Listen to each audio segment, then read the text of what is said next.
It was the best of times. It was the worst of times. So begins Charles Dickens' novel, A Tale of Two Cities. 160 years later, this story of haves and have-nots is as relevant as ever. Income inequality is a perpetual problem in the United States. Between 1989 and 2016, the gap between the richest and poorest families doubled. Currently, the top 10% of individuals control nearly 70% of the nation's wealth. Surprisingly, what separates the best of times from the worst of times is just a piece of punctuation. The solution is to catalyze your community over the comma and reinvest the rewards.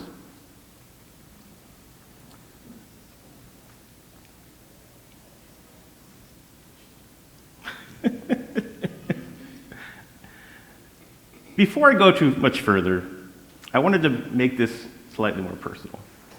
So I'd like for you to raise your hand if you've ever had an opportunity blocked by adversity.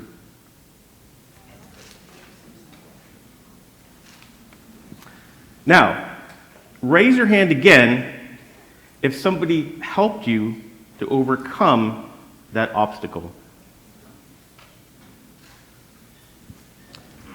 Whether transactional or transformational, our intentions often encounter interference. Our ability to succeed or recede relies a great deal on the resources others make available to us and our resourcefulness in putting them to use. It's a hand up, but not a hand out. Consider this for context. There are 4.6 million opportunity youth in the United States. These are 16 to 24-year-olds who are not working and not in school. They cost taxpayers $93 billion, with a B, a year in unearned revenue and increased use of social services. Some people might write these individuals off as a lost cause, but we can rewrite the roadmap of their lives with early intervention education. As the director of the TeachOne Entrepreneurship Institute at Coastal Carolina University, I encounter kids at a critical crossroads in their lives. Philosophically, we embrace Muhammad Ali's belief that service to others is the rent you pay for your room here on earth. Practically, we invest in tomorrow by helping those in need today. We inspire innovation mindsets through entrepreneurship education.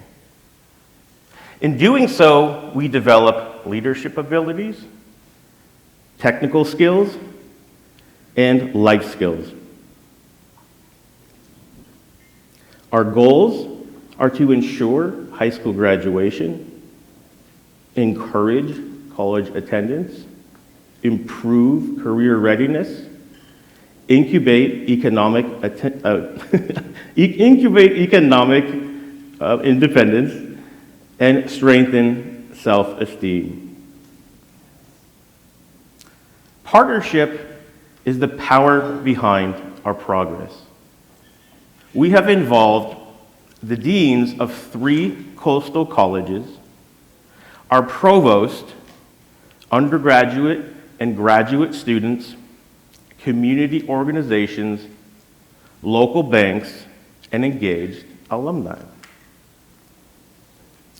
This past summer, Coastal alumnus and former Green Bay Packer, Maurice Simpkins, delivered a drone workshop to our students, opening their eyes to a different view of the world, he showed them how something fun can connect them in the future to a career. We have aligned our efforts with early college high school. This is a unique learning environment where traditionally underrepresented students complete 2 years of college while earning their high school diploma.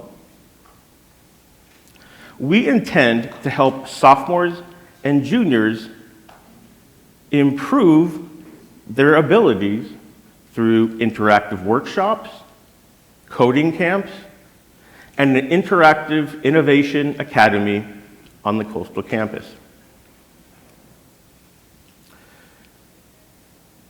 There's a gentleman, a young adult, by the name of Christian Grissett.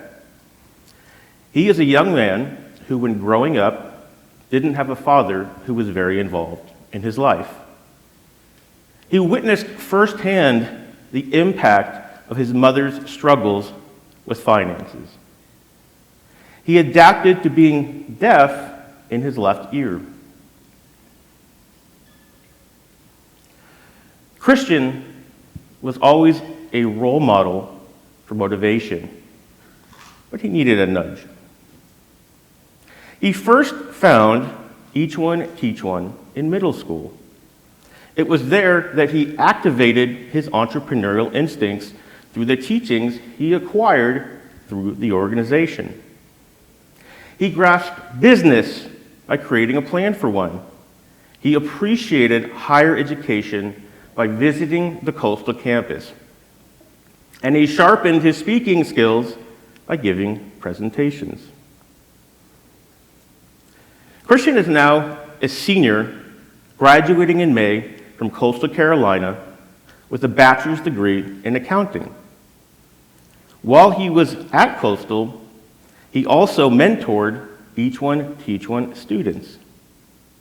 He became an associate in the university's Kobe Institute, which enabled him to consult with businesses in the Myrtle Beach area. His goal is to become a CPA and teach financial literacy to individuals struggling with finances, much like his mother. My goal is to help people's lives, he says. You can also help people's lives, but you can't do it alone, and it won't happen overnight.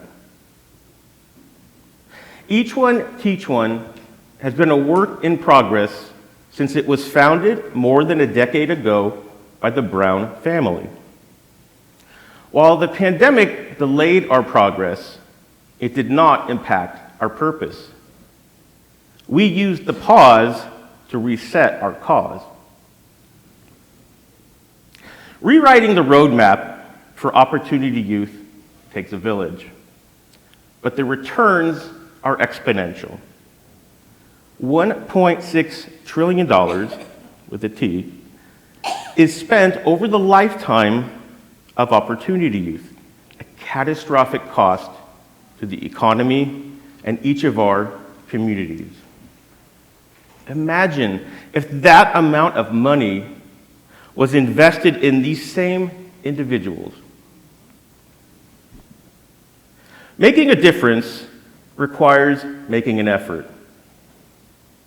Look for the overlooked. Represent the underrepresented. Direct the destitute to self-determination. There's no time like the present to help others find their future. As you commence your quest, embrace empathy in all of your actions, and welcome the following words from another Dickens novel, David Copperfield. The most important thing in life is to stop saying, "I wish," and start saying, "I will."